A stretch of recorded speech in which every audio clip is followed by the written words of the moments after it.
Hola. A continuación, y de acuerdo al programa, corresponde el desarrollo del panel que aborda el tema irrenunciable de la calidad asistencial en odontología. Este panel enfoca una nueva ruta en el lema, que hoy nos convoca con nuestro congreso con nuevos irrenunciables. Actúa como moderador de este panel el doctor Cristian Montero, miembro de SOCAS.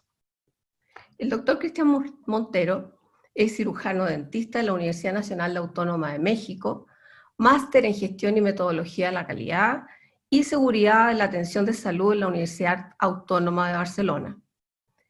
Diploma de posgrado en gestión de calidad y seguridad de la atención en salud en la Universidad Autónoma de Barcelona. Es evaluador del Sistema Nacional de Acreditación de Prestadores Nacionales de Salud en la Universidad Católica. Trabajó 7 años en el Hospital de Urgencia Asistencia Pública. Se desempeñó por 12 años en distintos cargos en Megasalud, 7 años como subgerente odontológico corporativo y 2 años como subgerente de producto del área comercial. Fue referente odontológico del Servicio de Salud Metropolitano Central y actualmente ejerce como miembro del Consejo Directivo del Complejo Hospitalario San José de Maipo, perteneciente al Servicio de Salud Metropolitano Suroriente. Los dejo con ustedes, al moderador, doctor Cristian Montero. Muchas gracias, Elena, por tu presentación y la bienvenida a nuestros expositores de hoy. La verdad que la invitación para todos los que nos están escuchando hoy es a mucho aprender, evidentemente, de temas que en nuestra profesión nos preocupan y también un poco a pasarlo bien. Vale decir que vayan de inmediato haciendo sus preguntas, las que tengan para nuestros expositores. Contarles y señalar que en la Sociedad Chilena de Calidad Asistencial se constituyó un comité odontológico en el cual hemos estado trabajando todo este tiempo en torno al tema del Congreso. Y desde ahí entonces nuestras primeras reflexiones que nos aparecieron fueron estos irrenunciables. Y esta primera reflexión respecto a estos irrenunciables, específicamente en nuestra área, se parecían mucho a la discusión que sucedió en atención cerrada hospitalaria.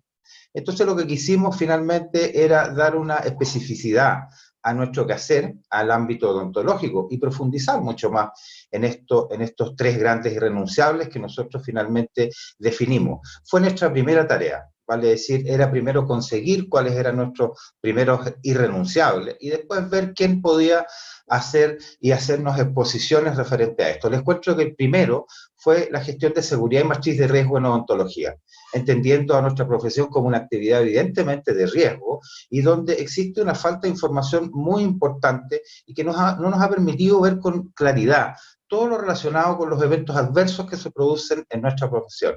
Hay un desconocimiento también de los factores que contribuyen a que estos eventos se produzcan y por tanto vamos a abordar ese tema.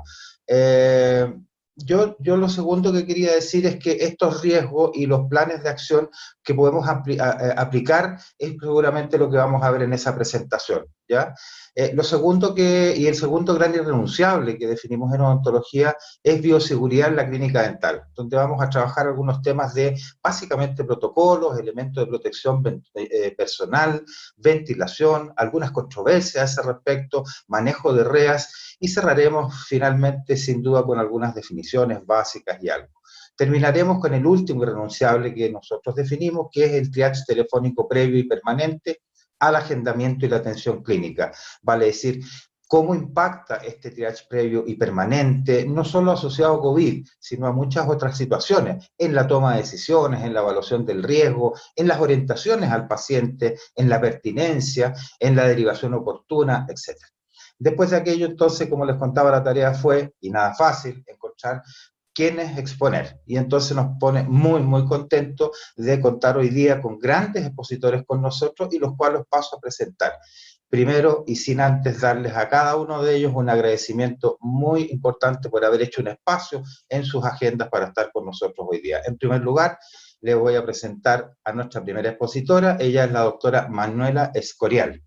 Ella va a hablar el tema de gestión de seguridad y matriz de riesgo en odontología. La doctora Escorial es doctora en odontología por la Universidad Complutense de Madrid, es magíster en cirugía bucal e implantología y también magíster en ciencias odontológicas de la misma Universidad Complutense de Madrid. Ella es especialista universitario en implantoprótesis de la misma universidad y es responsable técnica territorial de Sanitas Dental España.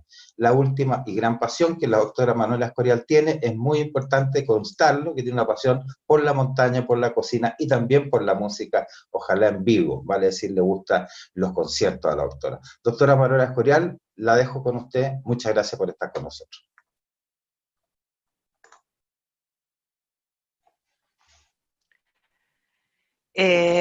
Buenos días, Cristian. Buenos días a todos. Voy a pasar a compartir mi presentación.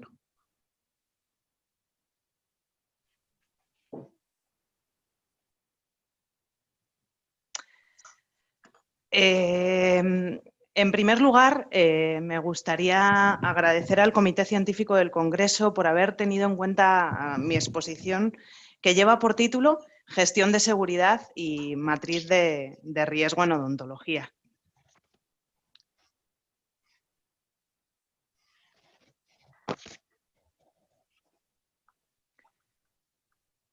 Discúlpenme, tengo un problema al pasar la presentación.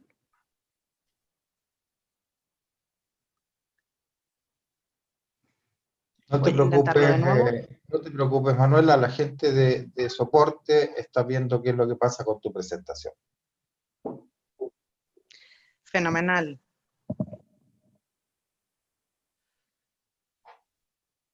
Vamos a ver.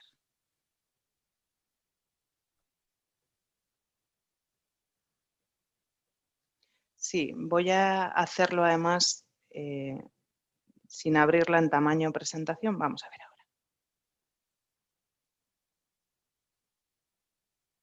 ¿Bien?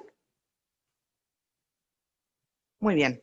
Yo creo que ya estamos. Disculpen el problema. Como iba diciendo, mi nombre es Manuela Escorial, soy odontóloga y combino la práctica clínica con mi labor en un departamento asistencial que pertenece a una red de clínicas dentales en España, Sanitas, que forma parte del grupo médico Bupa.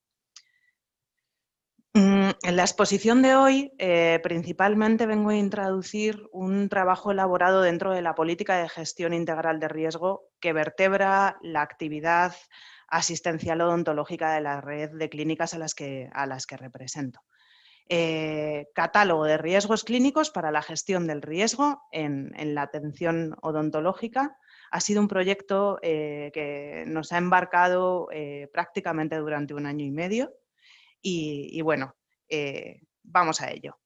Me gustaría en estos minutos que tengo para mi exposición dar unas breves pinceladas, el por qué, qué justificación, qué necesidad encontrábamos en ordenar la gestión del riesgo en las clínicas dentales, cuáles fueron los objetivos, la metodología llevada a cabo en la elaboración de este catálogo, qué aplicación práctica tiene para todos los compañeros de la profesión, una serie de ejemplos en la relación de riesgos clínicos que hallamos y, por último, dar unas breves pinceladas.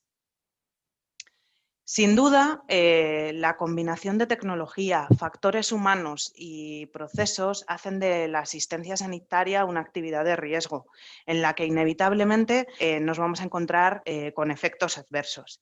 En el año 99, The Institute of Medicine's Quality Care publica un informe trascendental: Errar es humano, construyendo un sistema sanitario más seguro. Es en el año 1999 y durante estos últimos 20 años donde gobiernos, organismos internacionales dedicados al cuidado de la salud ponen en el centro y priorizan los eventos de seguridad del paciente. 20 años de estudios, de esfuerzos internacionales para tratar de analizar y de identificar los eventos de seguridad del paciente. Y aquí nos preguntamos, ¿qué es lo que ha ocurrido con la odontología?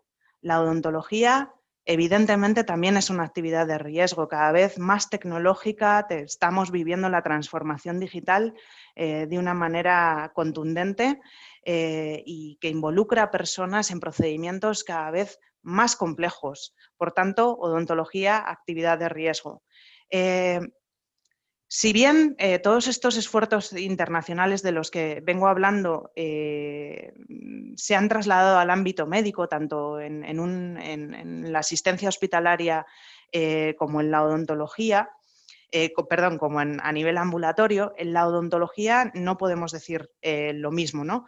Nos encontramos con iniciativas locales, con estudios muy diversos, de metodología heterogénea, que impiden una internacionalización, una estandarización y una normalización de criterios.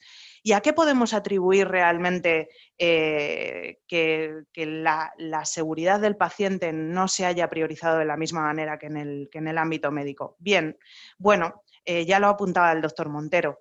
Escasez de datos sobre eventos adversos en odontología, una limitada cultura de la seguridad del paciente y de la gestión del riesgo, una percepción de menor gravedad frente al ámbito médico, el desconocimiento de factores favorecedores en la ocurrencia de los incidentes, también la realidad de que nos encontramos con diferentes modelos de gestión odontológica y con una dispersión geográfica que impide esta normalización. Y, importante destacar que son pocos los sistemas de salud que han establecido planes y estrategias sobre la seguridad del paciente en odontología y, por tanto, también escasez de regulación, ¿no?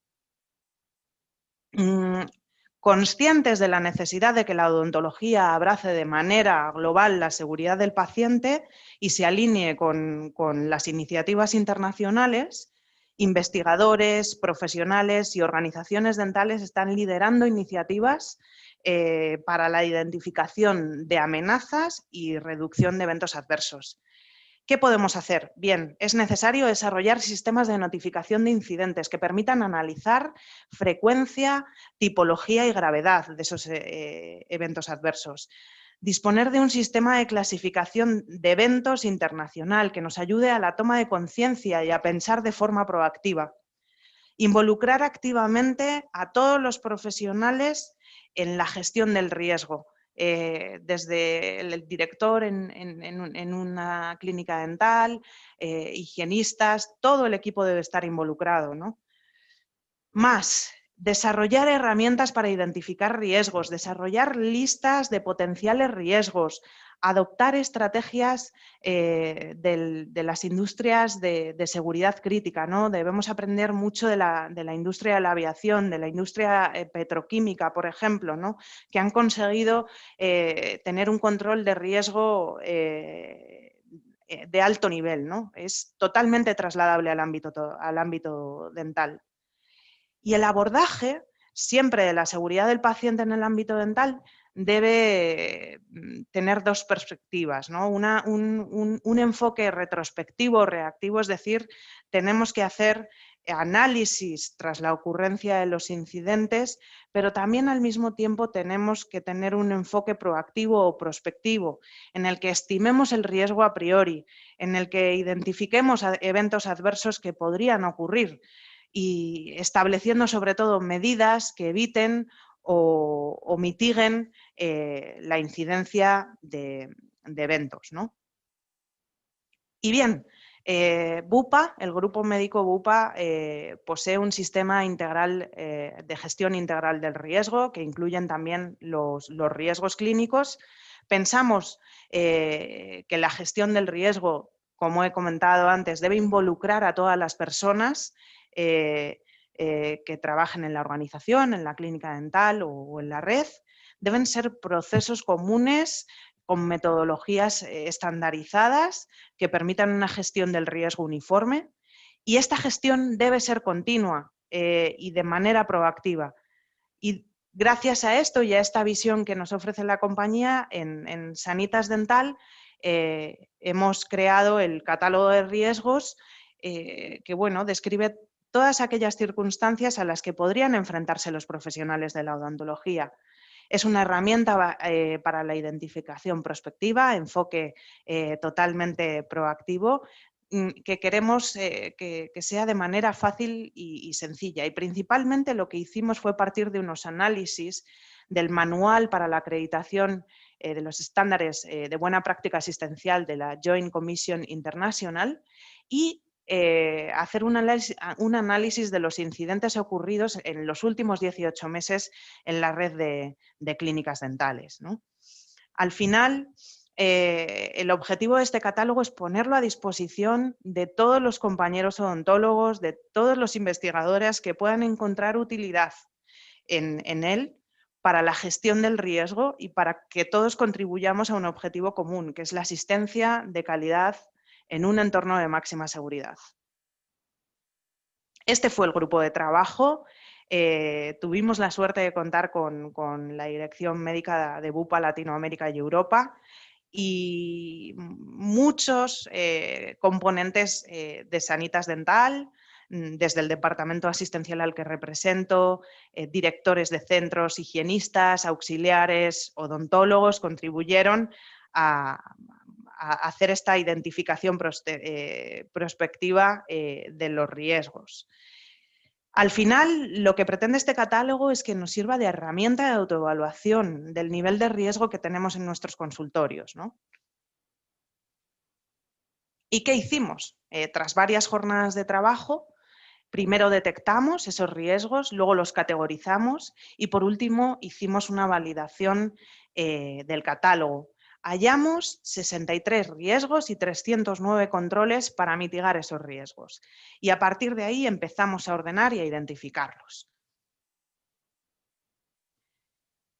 Esta tabla representa la tipología que hicimos de riesgos clínicos en la experiencia del paciente en la clínica, así es como lo queríamos ver, un viaje completo desde que el paciente va a ser recibido en la clínica, en el consultorio, hasta la planificación y ejecución del plan de atención, ¿no? ¿Qué riesgos podíamos encontrar en todo el viaje del paciente en un centro dental?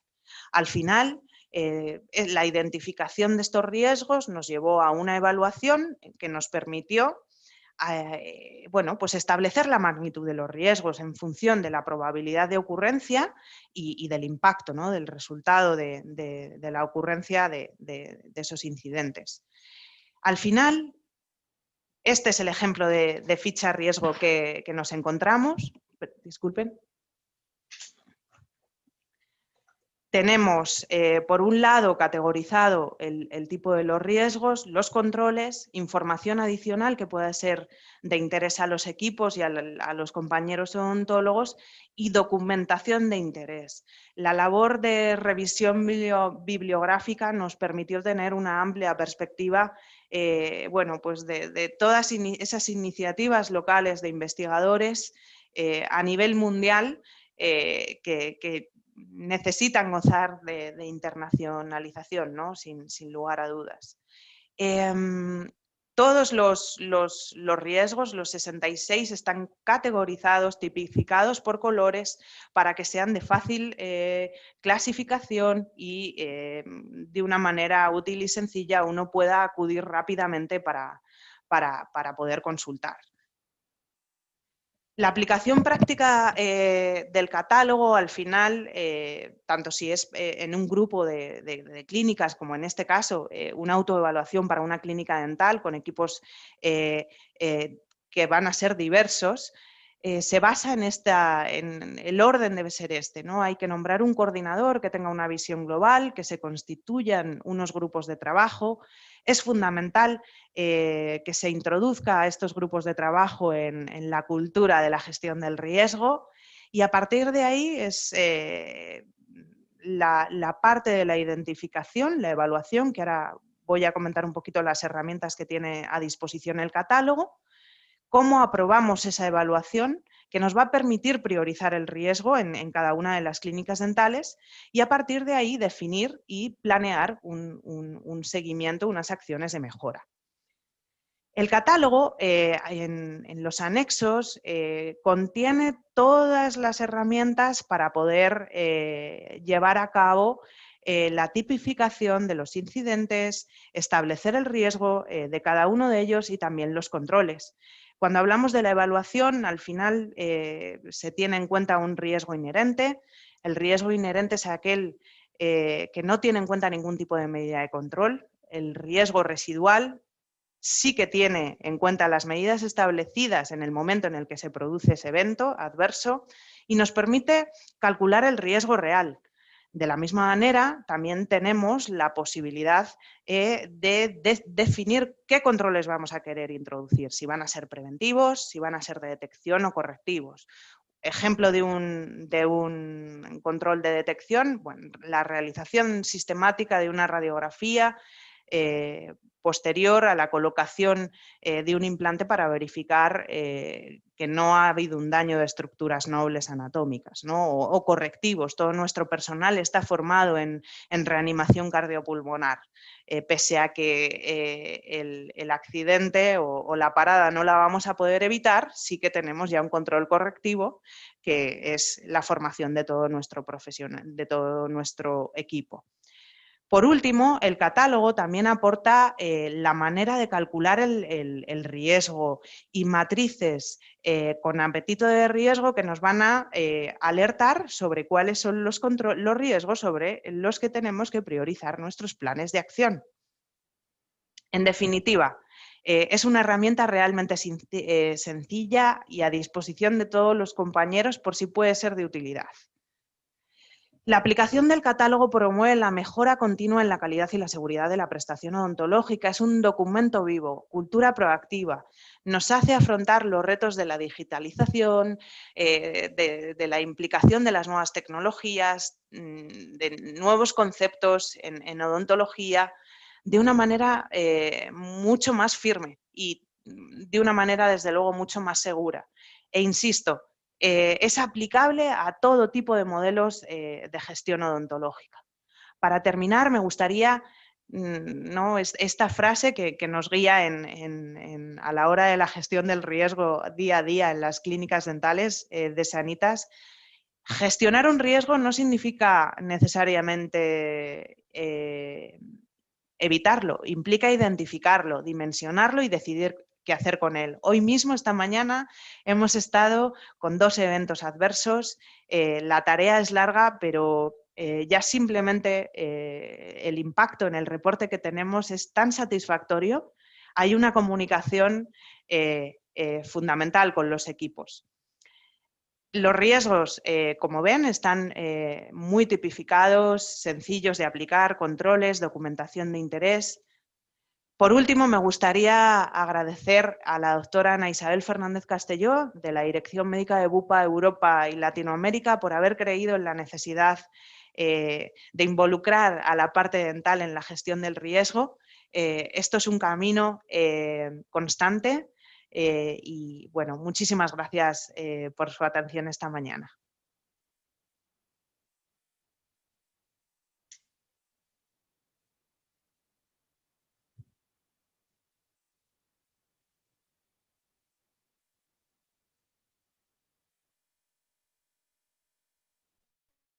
Sí, muchas gracias a la doctora Manuela Escorial por su interesante presentación. De hecho, ya están llegando algunas preguntas de cómo podemos compartir ese catálogo que en forma tan importante ha hecho y confeccionado Bupa, así que los agradecimientos, Sanitas España. Vamos a hacer algunas gestiones a través de la Sociedad Chilena de Calidad Asistencial y les vamos a ir contando la posibilidad de conocer ese catálogo en el cual ya salen 66 riesgos categorizados con 309 controles que están categorizados, etc. Así que me parece fundamental. Para no perder más tiempo, vamos a las personas que nos exponen, que son los importantes hoy. Vamos a continuar con el doctor Daniel Jerez. El doctor Daniel Jerez es nuestro, como digo yo, es chileno, nos va a hablar de bioseguridad en la clínica odontológica. El doctor Jerez es cirujano dentista, es especialista en cirugía maxilofacial del Hospital Luis Calvo Maquena, también es coordinador de la especialidad en la clínica UPA Santiago, tiene un diploma en medicina del sueño de la práctica clínica de la Pontificia Universidad Católica de Chile, es miembro de la Sociedad de Cirugía y Traumatología Oral y Maxilofacial de Chile y también de Estados Unidos, tiene magíster en investigación en ciencias de la salud de la Pontificia Universidad Católica también de Chile. Les preguntamos a cada uno de ellos dónde estaban sus intereses, sus hobbies, más allá de su currículum, y nos contó que su gran hobby hoy día es sacar su magíster, por tanto su hobby está siendo estudiar y también el deporte, que los tiene un poco atrasados, pero ya lo retomará. Muchas gracias por estar con nosotros, Daniel, a tu disposición el auditorio. Muchas gracias, Cristian. ¿Se escucha bien? Muy bien. Súper. Bueno, gracias por la presentación, gracias por la invitación. Yo me llamo Daniel, soy cirujano maxilofacial del Calvo Maquena en la clínica UPA. Y hoy día les voy a hablar un tema súper interesante, de todas maneras, un irrenunciable de la odontología, que es la bioseguridad, que probablemente es una de las clases que uno, cuando tuvo en pregrado, no pusimos mucha atención, o no nos interesó mucho, pero con lo que ha pasado este año, yo creo que es un tema súper potente, con todo lo relacionado con el COVID. Un poco el objetivo de la presentación es hablar de las definiciones y algunos conceptos básicos en relación a bioseguridad y el manejo de los residuos. Bueno, ¿qué es lo que es la bioseguridad? En sí son un conjunto de acciones que tienen como por objetivo reducir al máximo el riesgo de infecciones o de traspaso de enfermedades, garantizar el control biológico, y asegurar el bienestar tanto del personal hospitalario, los pacientes y el medio ambiente, o sea, todo lo que esté en relación con la práctica clínica. La bioseguridad en sí no es un documento para presentar a las entidades de control, no es solamente una mera obligación, sino que esto tiene que ser una práctica que deben hacer por parte de nosotros y cuyo objetivo principal mantener el autocuidado, o sea, este tipo de práctica clínica que obviamente aumenta la calidad en las prestaciones de salud, tiene un objetivo de cuidarnos. Y en todo esto el COVID fue bastante positivo. O sea, ¿por qué podría ser el COVID positivo? Porque apenas apareció esta enfermedad, empezaron a aparecer todas estas normas que se han generado respecto al uso de los elementos de protección personal o EPP, de los manejos de la desinfección y todas estas pautas de bioseguridad, en donde nos hemos transformado como en verdaderos gladiadores espartanos, tapados enteros para operar o para hacer actividad odontológica. Pero la verdad es que antes del COVID habían un montón de infecciones que estaban en la práctica clínica, VIH, hepatitis B, influenza todos los años, y obviamente los que trabajamos en centros terciarios también estamos expuestos a estáfilos multiresistentes, y todos estos patógenos, virus y bacterias podían ser potenciales generadores de enfermedades, y estas normas están hechas para evitar el contagio nuestro y de nuestros pacientes de todo esto y muchos otros más también. ¿Cuáles son los principios básicos de la bioseguridad? La universalidad, todo paciente se tiene que manejar como potencial infectado, ese es el concepto. El uso de barreras de protección, dentro de esto existen dos tipos: los elementos de protección personal, que ya todos los conocemos por el tema de COVID, y la inmunización activa también, las campañas de generar vacunas. ¿Cuántos de ustedes en sus consultas generan efectivamente todos los años una campaña de vacunación de su personal contra la influenza, los controles de vacuna con hepatitis B, etc.? Y una tercera principio importante son las medidas de eliminación del material contaminado, en fondo, cómo desechamos todos los materiales que se ocupan con los pacientes y que son potenciales vectores de transmisión de enfermedades. Bueno, existe una forma de poder ir evaluando cada uno de estos aspectos importantes respecto a la seguridad. Uno lo puede agregar como VEA, que básicamente son las barreras, la esterilización, desinfección y asepsia. Vamos a hablar muy poquito de cada uno de ellos para que lo tengan en mente. Lo primero que son las barreras de protección, son todos estos medios que se ocupan para evitar la exposición directa a sangre o cualquier otro fluido orgánico, como la saliva, por ejemplo. Esto está claro que no evita los accidentes, pero sí disminuye sus consecuencias. Dentro de ellos estaban los guantes, los lentes, mascarillas, gorros, batas, otros. Los guantes, todos ocupamos guantes, existen diferentes tipos, de acuerdo al procedimiento que uno va a hacer, es obviamente el tipo que vamos a utilizar. Si estamos con un paciente alérgico al látex, obviamente no podemos ocupar guantes de látex, pero si vamos a hacer procedimientos quirúrgicos, tiene que ser guantes que sean estériles. Respecto a la protección ocular, el uso de lentes cada vez debería ser más fomentado. En la odontología, yo cuando hice el pregrado hace varios años, nos obligaban, pero después uno sale, los consultorios no lo ocupa mucho, y la verdad es que es un elemento de protección súper importante. Tan importante que, como vimos este año en algunos metaanálisis, como este, publicado en el Lancet por temas de COVID, el uso de protección ocular reduce la posibilidad de que uno se pueda contagiar por el virus. Entonces es así de importante fomentar el uso y la desinfección de ellos entre pacientes. Mascarillas, un tema que ya también es súper conocido por todos ustedes, también por el tema COVID, o sea, lo positivo que ha sido este efecto COVID en empezar a conocer más sobre las normas de bioseguridad. Existen diferentes tipos, de acuerdo al procedimiento que uno va a hacer o el riesgo, es el tipo de mascarilla que se ocupa. Y al igual que con la protección ocular, existe suficiente evidencia que demuestra que disminuye la posibilidad de infección por virus. Así que, de todas maneras, no solamente hay que fomentar el uso de la mascarilla, sino que la correcta colocación y desecho de ello. Otras barreras de protección como las batas, los guantes y los cubrecalzados se ocupan más en partes quirúrgicas, sobre todo en actos quirúrgicos, y esto lo más importante es que deben ser desechables y utilizarlo por cada paciente. La última barrera de protección son la protección con fundas de algunas estructuras. Esto en fondo, es una práctica que se ocupa para algún tipo de instrumental o de insumos del arte odontológica, y también en el fondo puede ayudar a evitar las infecciones. La segunda parte importante es la esterilización. La esterilización es el proceso que destruye toda forma de vía microbiana, ese es el objetivo principal. Y un concepto súper importante que lo dejé destacado acá, que la esterilización es estricta, o sea, algo está o no está estéril, no hay términos intermedios. Es súper importante entender eso porque es lo único que nos va a generar seguridad en el uso de atención de nuestros instrumentales. Existen diferentes formas de clasificar el instrumental para saber si es necesario esterilizarlo o desinfectarlo. Todos los conocemos, en el fondo los críticos, los que están en contacto con sangre o no, semicríticos que no penetran tejido.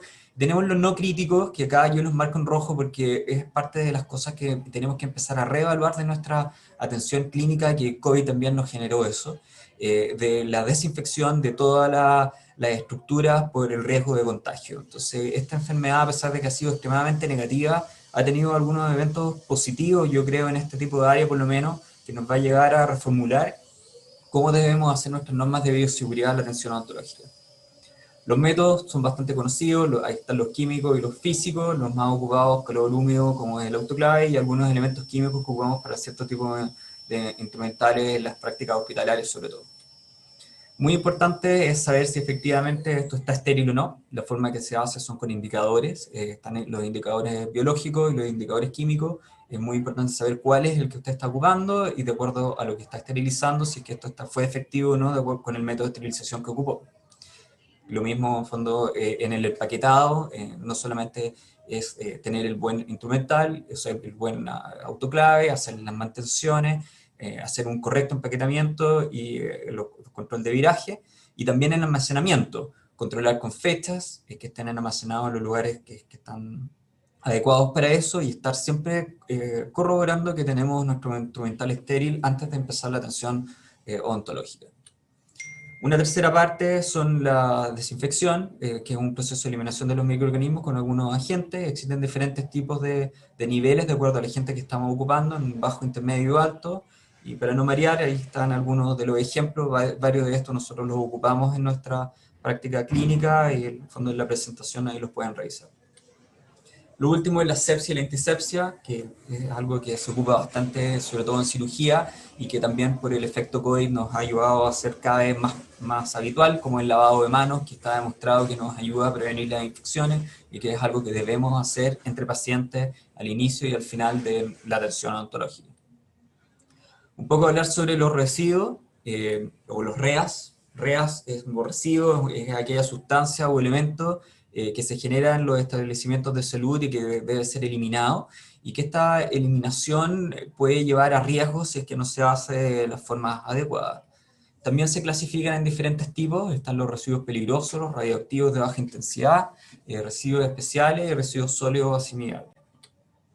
Dentro de los peligrosos son aquellos que presentan un riesgo para la salud pública o efectos al medio ambiente, son aquellos que generan toxicidad, como algunos medicamentos, como algunos también insumos que se ocupan, toxicidad aguda, crónica, extrínseca, o que pueden ser potencialmente inflamables. Hay algunos también que generan reactividad y que pueden ser corrosivos.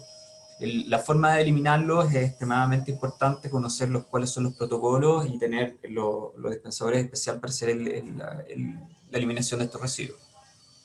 La segunda categoría son los radioactivos, que esto es poco probable que en fondo se ocupen como radiofármacos o radioterapia en la práctica odontológica, pero es importante saber cómo se deben eliminar también y cuáles son los protocolos.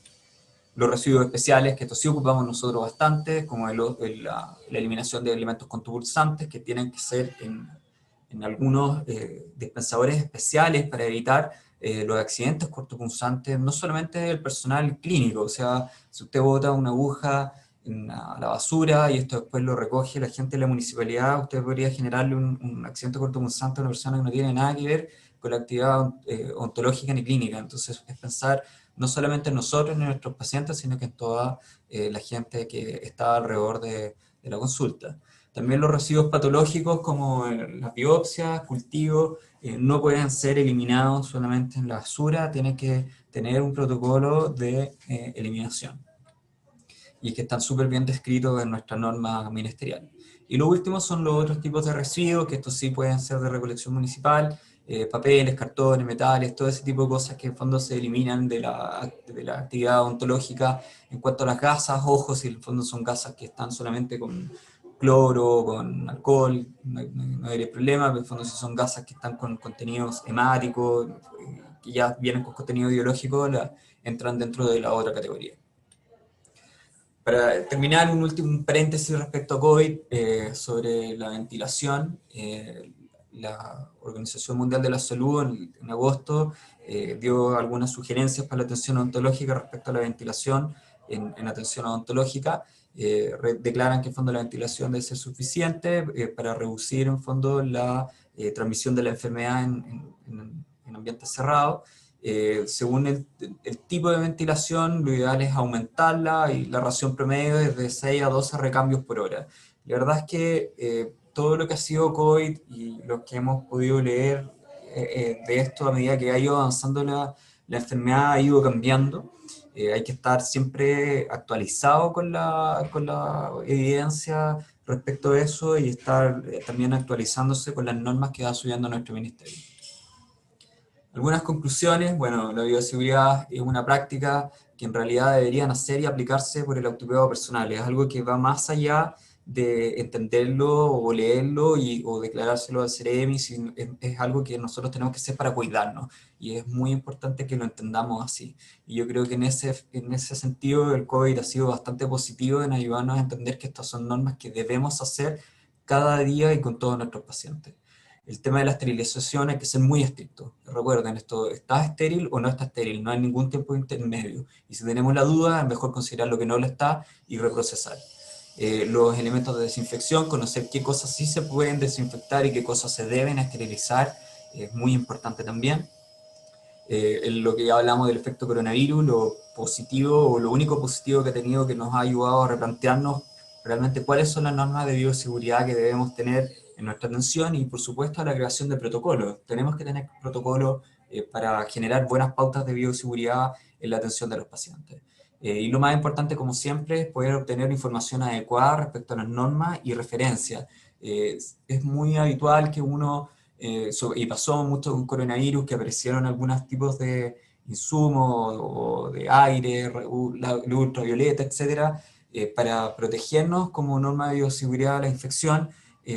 Nosotros somos todos profesionales, la mayoría todos somos especialistas. Siempre que se vaya a hacer alguna actualización en todas estas normas tenemos que estar referenciados y leer la evidencia, ver nuestras normas ministeriales, y si que en fondo no existe evidencia, no invertir en cosas que no tienen, que no esté comprobado que efectivamente puedan funcionar. Entonces recuerden, no solamente es COVID, sino que son un montón de infecciones las que nos pueden atacar, y tenemos que mantenernos seguros para evitar la infección tanto de nosotros, de nuestros pacientes, nuestros asistentes y todo el entorno. Ahí están las referencias y muchas gracias por su tiempo y por la invitación.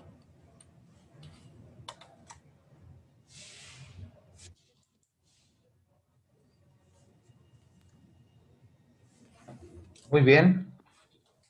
Le damos las gracias nuevamente a Daniel por su tiempo y además muy ajustado en la hora que tenía, en el tiempo, así es que agradecimientos por eso también.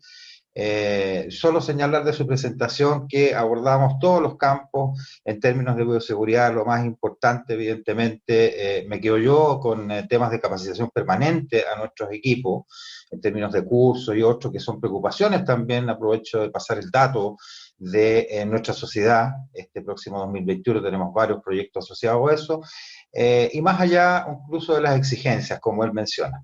Le damos paso a nuestro siguiente invitado, nos vamos a regresar a España, ¿sí? Porque desde allá viene nuestro siguiente invitado. Contarles entre medio que hemos recibido muchas felicitaciones, algunas solicitudes, que las vamos a hacer al final de la presentación del último expositor, y contarles también que hay gente conectada desde fuera de Chile, lo cual nos tiene muy contentos y doy la bienvenida a mucha gente que nos escucha más allá de nuestro país. Quien termina este ciclo es el doctor Héctor Tafalla. El doctor Héctor Tafalla tiene hoy día el tema de triage telefónico previo y permanente al agendamiento y a la atención clínica. Lo señalaba hace un rato todo esto en términos de la toma de decisiones, evaluaciones de riesgo, orientaciones y demás. El doctor Héctor Tafalla es director médico del Instituto Dental Internacional, es jefe de servicio de odontología y cirugía maxilofacial del Hospital de Quirón en Alicante. Es consejero de honor del Ilustre Consejo General de Colegios Oficiales de Odontólogos y Estomatólogos de España. Además, es presidente de la Asociación Nacional de Dentistas Autónomas. Como les decía, ese es parte de su currículum formal. El no formal es que es un amante de la montaña, del esquí, y entonces creo que además de lo que va a hablar hoy en términos de su triage telefónico y otras situaciones asociadas a estos tres, y este es el último irrenunciable, es una invitación a navegar, porque él es un apasionado del mar y de la navegación. Doctor Tafalla, muy bienvenido. Muchas gracias. Vamos a ver si comparto un poco la pantalla, a ver si lo consigo. Y empezamos.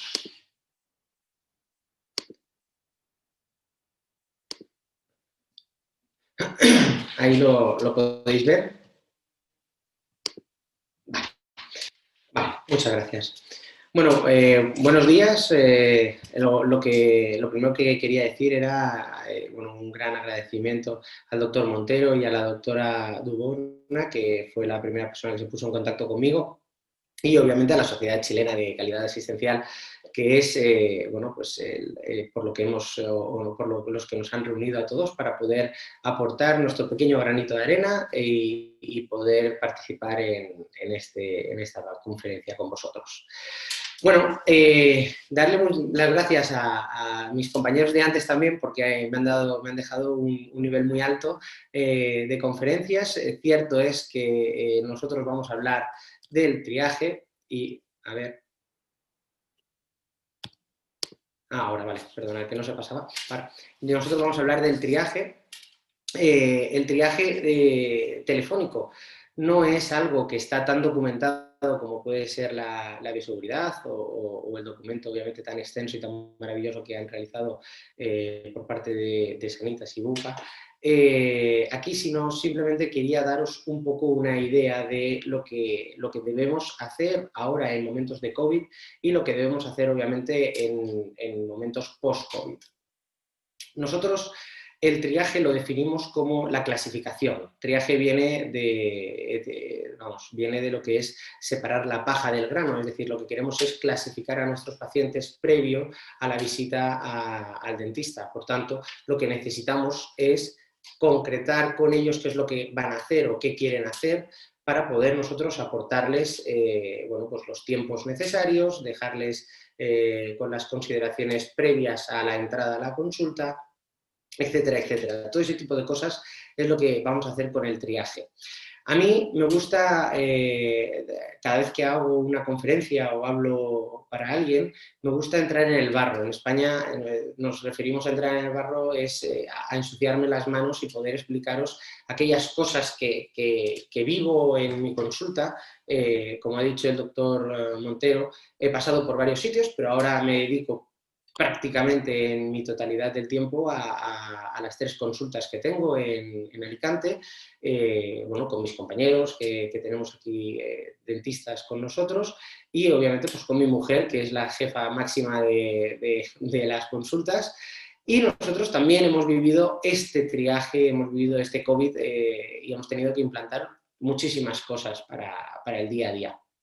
Una de las cosas más importantes que vemos es la llamada telefónica, es decir, poder llamar al paciente en el momento que nos pide la consulta y explicarle qué cosas necesitamos o no necesitamos de él, cómo se encuentra, cómo se siente, y poder ir derivando a ciertos profesionales, ir derivando a ciertos momentos de la clínica, si queremos que sea por la mañana, queremos que sea por la tarde, incluso poder organizar la agenda de una forma mucho más coherente de lo que hacíamos previamente. Ahora hablaremos de por qué creo que es un irrenunciable el triaje y por qué creo que es básico, porque además de haber venido con el COVID y obviamente a nivel de salud y sanitario es un pilar principal, el triaje ya se hablaba previamente, siempre que dábamos conferencias de gestión empresarial o siempre que se intentaba optimizar los recursos de una clínica dental. Yo voy a intentar hablar de lo que son las clínicas dentales de la forma en las cuales yo la vivo, que son clínicas de 3, 4 consultorios y bueno, obviamente el triaje es parte de esa gestión. Como os he dicho, en el triaje tenemos 2 opciones, el triaje post-COVID y el triaje ahora mismo con el COVID. Obviamente en el triaje COVID, que es el que vamos a hablar ahora mismo, lo que tenemos que hacer es unas preguntas muy, muy sanitarias. Nosotros hemos cambiado nuestra forma de trabajar, hemos cambiado nuestra forma de incluso vivir, o sea, realmente hemos cambiado todo sobre nosotros y lo que vamos a hacer ahora es también cambiar la forma de relacionarnos con el paciente. Pero, y aquí es una de las partes importantes y por eso paro un poco, pero, ¿es importante relacionarnos con el paciente y preguntarle cosas? Sí, pero una de las cosas más importantes es el triaje del propio personal, es decir, nosotros mismos tenemos que valorar si podemos pasar consulta inicialmente. Nosotros en nuestra consulta todos los días tenemos ciertas medidas que hacemos con nuestro equipo.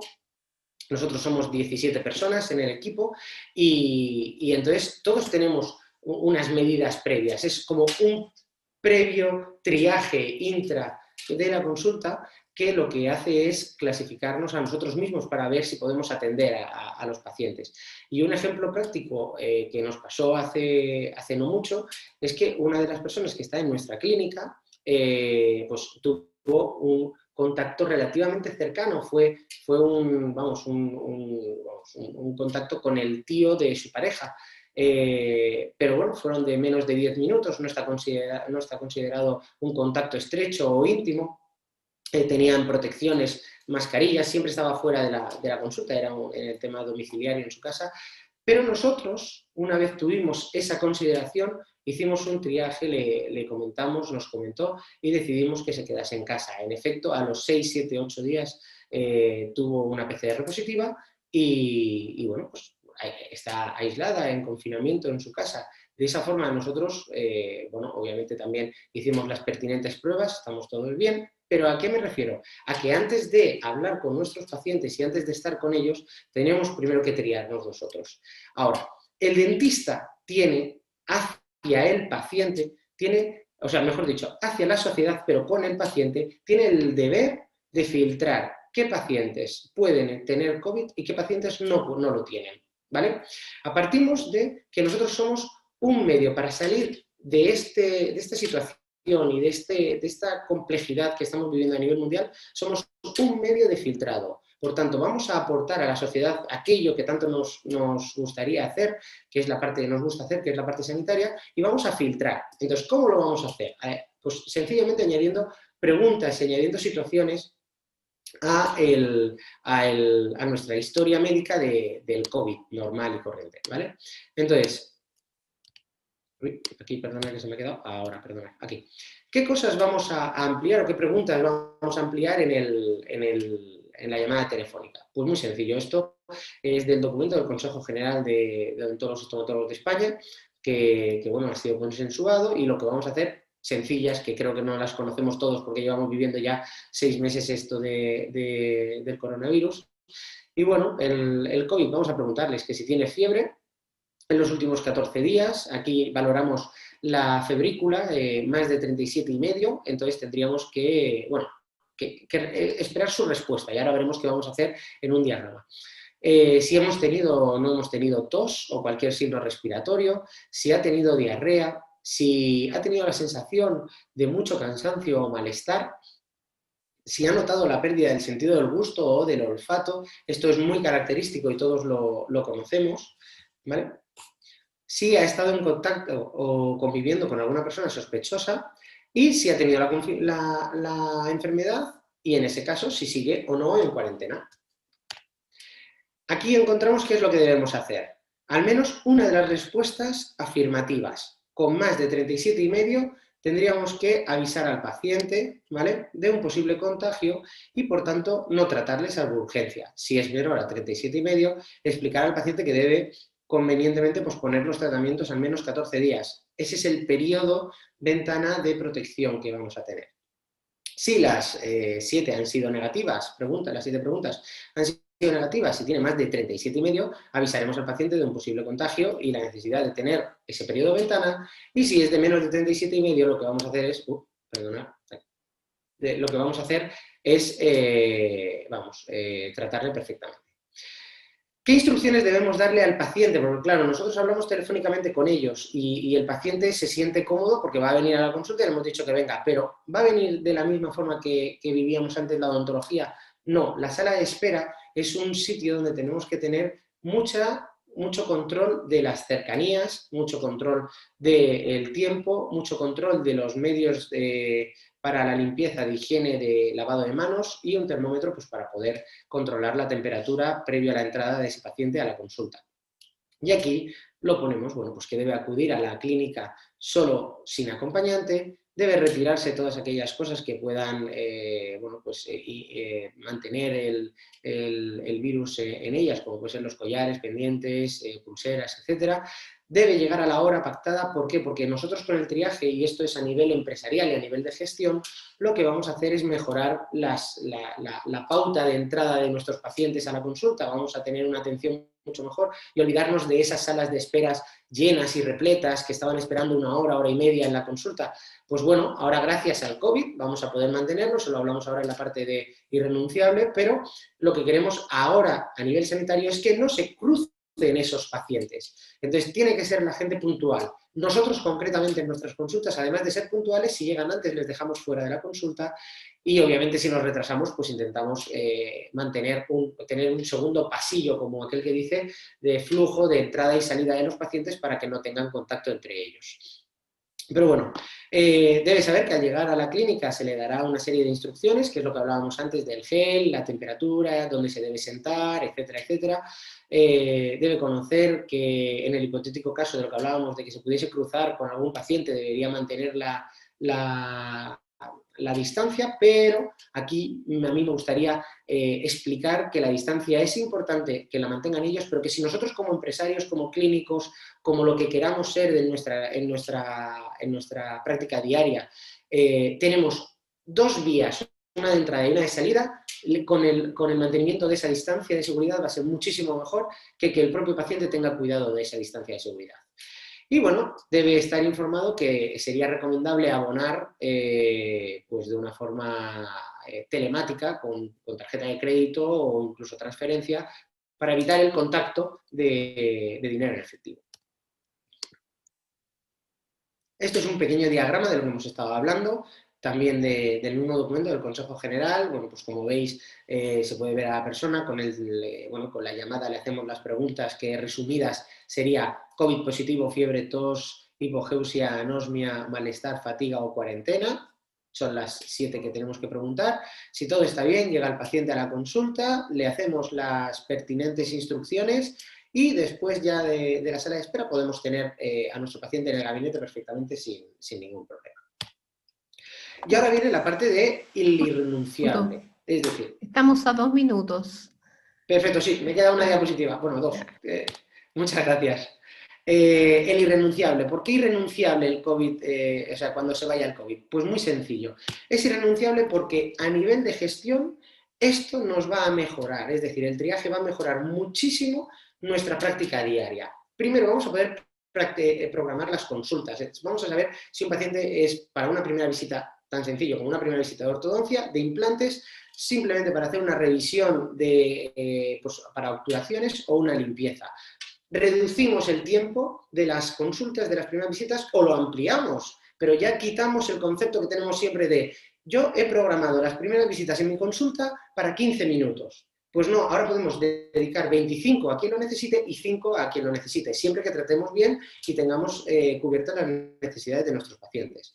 Pero además de eso, es que podemos planificar el stock que vamos a tener. En mi práctica diaria, yo hago cirugía e implantes, y entonces planificar a los pacientes puede hacer que yo rentabilice mejor el stock y el almacenaje que tengo en mi consulta del producto, como pueden ser los implantes, y por tanto va a rentabilizar mucho mejor el concepto de almacenamiento y de compra de material. Podemos utilizar el material exacto y concreto para el paciente, que sea obviamente el correcto, no podemos reducir el material, pero sí que controlarlo y tener los fondos económicos para poder utilizarlos en otra parte o en otras partidas. Además de eso, lo que va a hacer es que las consultas, es decir, el concepto de tiempo lo controlemos más. ¿Y qué es lo que pasa con esto? Es que el tiempo realmente es el dinero. O sea, nosotros tener el tiempo controlado va a hacer que la clínica sea mucho más rentable, los pacientes estén mucho más contentos, no van a esperar en la sala de espera, simplemente van a entrar directamente a la consulta, y además de no esperar en la sala de espera, van a notar una mayor seguridad en las consultas. Yo reconozco que las consultas que teníamos antes llenas y repletas en la sala de espera a mí me parecían incómodas, porque perdemos la distancia ya no de seguridad, sino personal, y ahora lo que vamos a hacer es poder controlar esos tiempos para que la sala de espera sea cómoda, sea más personalizada, sea más prioritaria y el paciente sienta que es el único paciente del día, que es lo que debería parecer. No me enrollo más, que como estamos en el que son tiempo. 2 minutos. Sí, ya terminamos. Clavado, ¿eh? Muchas gracias, bueno, muchas gracias. Eso, simplemente gracias.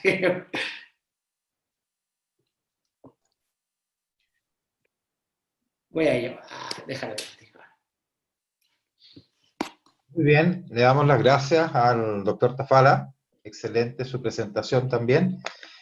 Muy aplicable y muy de contingencia, dado que nos da lo que hablábamos, una experiencia asociada a la práctica diaria, a la experiencia de alguien que está en su consulta, alguien que tiene este problema en el día a día. Contarles a muchos expositores también, o sea, más bien a la gente que nos está escuchando, que nosotros el primer día, la Sociedad Chilena de Calidad Asistencial hizo 2 talleres, un taller que fue calidad y seguridad en odontología y del paciente, evidentemente que fue un taller muy, muy entretenido, muy interesante, muy bueno, y el segundo taller fueron decisiones compartidas en odontología, algunos términos que se empiezan a escuchar en nuestra profesión y nos tienen muy contentos.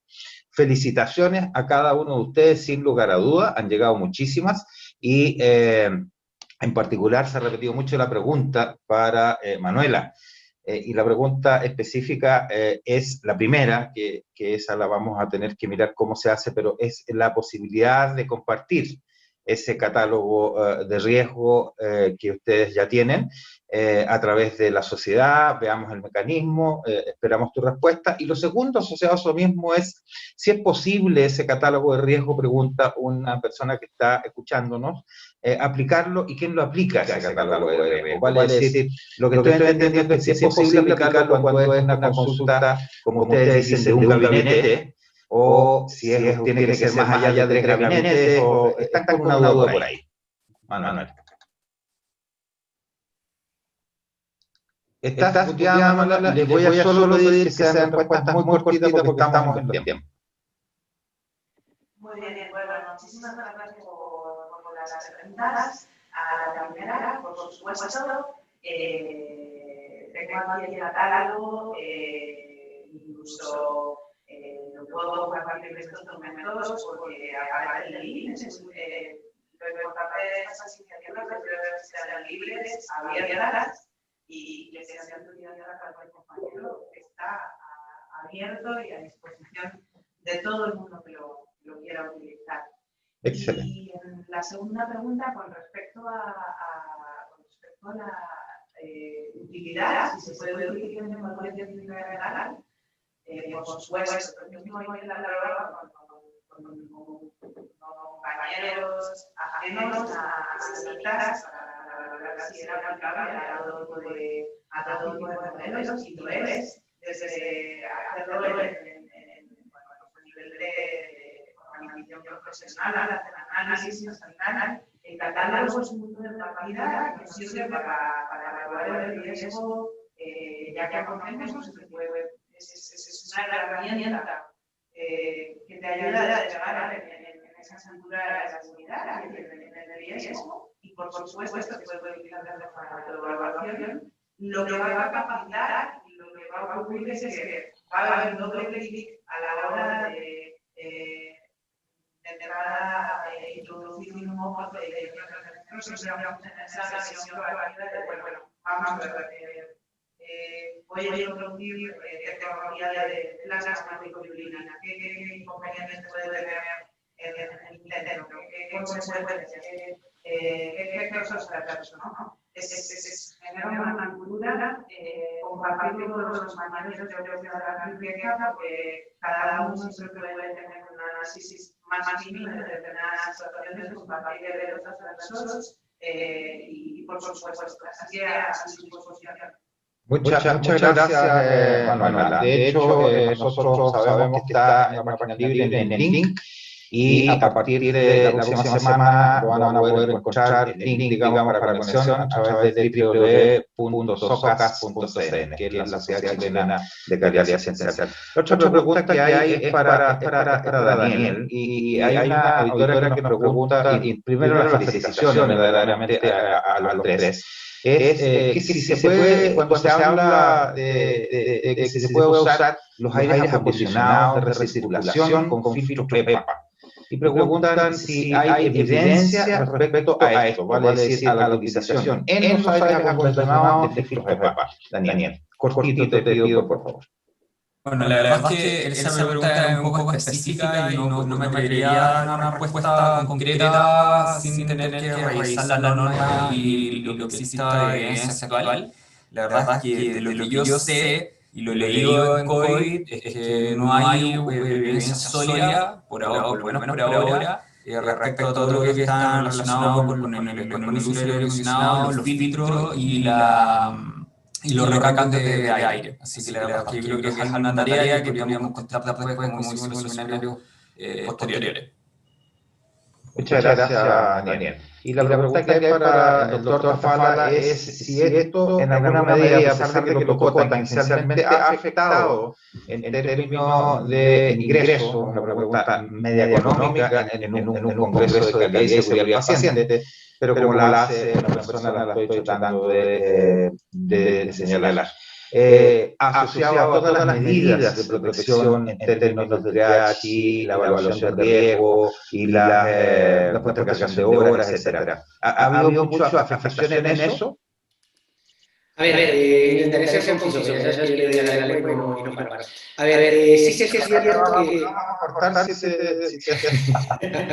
Sí que es cierto que ha existido un incremento de gastos y una reducción leve en los ingresos debido al cambio de pacientes. Es obvio que tener muchos pacientes en la consulta cuando sale uno entra otro y de esta forma tienes menos. Lo cierto es que yo, y ahora hablo mío personal, tengo compañeros que han puesto un incremento por COVID, que se llaman. A mí no me parece, yo no lo he puesto en práctica en las tarifas de mi consulta, Pero sí que es cierto que he notado que tengo un incremento en los gastos, me baja un poco el flujo de pacientes, pero me han aumentado las primeras visitas y me ha aumentado aquella gente que tenía cierto miedo a venir a las consultas dentales. Bueno, estoy hablando del inicio del COVID, a venir a las consultas dentales siempre y cuando el entrar solos a la consulta o con poca gente, el tener unas medidas de control, el hacer un control telefónico, un triaje, ha conseguido que tengan más seguridad y la gente viene con mucha comodidad y eso hace que aumente mucho mejor la parte económica que lo que hemos perdido. O sea que a mí por ejemplo, me gusta, vamos, yo estoy todo positivo. Muy claro, muchas gracias, Héctor. Oye, nos quedan 5 segundos, por si alguien quiere dar una despedida a toda la gente que estamos, podemos partir por Manuela, si ustedes quieren, y yo mientras tanto voy compartiendo unas certificaciones que les queremos mandar virtualmente como reconocimiento. Solo una despedida de cada uno y no sé si quieren mandar algún mensaje, primero a la odontología en general y segundo asociado a sus presentaciones, un mensaje cortito, gracias. Muchísimas gracias, Lucas, a los compañeros que he tenido de compartir esta sesión. Simplemente la cultura de la seguridad es una buenísima oportunidad para continuar estrechando lazos y a nivel internacional, que es lo que demanda un tema tan prioritario y tan de interés. Muchísimas gracias. ¿Quién sigue? ¿Quién gusta seguir? Muchas gracias. No, muchas gracias por la invitación. Son excelentes este tipo de seminarios que nos ayudan a saber las cosas que son importantes para asegurar la calidad y la seguridad de nuestros pacientes. Así que excelente la iniciativa y muchas gracias a todos y manténganse sanos. Muy bien, muchas gracias a ustedes. No sé si están viendo en pantalla. Sí. Ese certificado, muchas gracias por participar. Daniel, Manuel, Héctor, un gran abrazo y será hasta una próxima. No sé si me faltó Héctor. Sí, bueno, nada, dar las gracias al Congreso, a todas las personas que han participado, tanto activa o escuchando, de cualquiera de las dos formas. Decir que la odontología es lo mejor que hay en el mundo, que disfrutemos todos de poder ejercerla, que es una pasión, esto es maravilloso, hacemos de todo, somos escultores, somos sanitarios, somos todo, entonces disfrutarlo, los que os guste, los que la hayáis decidido como vida, como vuestra profesión y como vuestra vida, y nada, que salgamos rápido de esto para poder vernos en España o en Chile, en cualquiera de los otros sitios. Muy amable, muchas gracias Héctor. Finalmente, solo agradecimiento y despedida a nuestra Elena Álvarez, digo nuestra porque es miembro también de la sociedad, una invitación extensiva a todos los que nos están escuchando a poder incorporarse a nuestra sociedad, y no sé si quieres decir algo final, Elena, te dejo con tus palabras. Yo por ahora me despido y los agradecimientos nuevamente a estos 3 colegas que son y representan a la odontología en distintas partes del mundo con mucha satisfacción. Encantado de conocerlos. Finalmente, solamente agradecer a todos nuestros expositores y podemos decir que a través de la software y de la computación podemos lograr algo que en este año nos había resultado difícil considerarlo. Gracias. Gracias. Gracias.